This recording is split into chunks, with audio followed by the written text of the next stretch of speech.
السلام عليكم يا شباب. لو بتقابلك مشكله زي كده، اول ما بتيجي تشغل الفيديو يقول لك سيستم نال ريفرنس دي. تمام.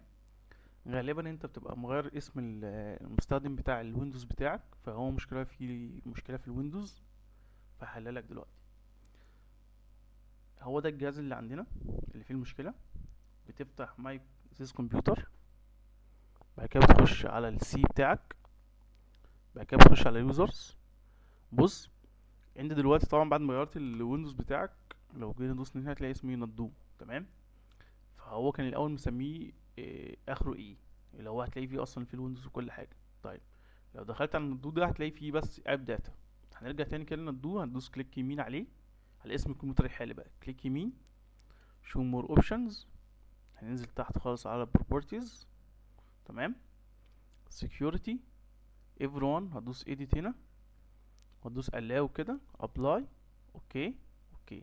يبقى انا بعمل ايه؟ بدوس كليك يمين، بروبرتيز من هنا، او شو مور اوبشن، وادوس بروبرتيز، او بروبرتيز من هنا على طول. اروح على السكيورتي تاب او الامان، بختار everyone او الجميع، بدوس edit، بعلم على اول واحده فول كنترول، وادوس ابلاي واوكي. بس كده. بجرب الابليكيشن هتلاقيه اشتغل معاك على طول. شكرا ليكم، وفي شروحات قادمه ان شاء الله.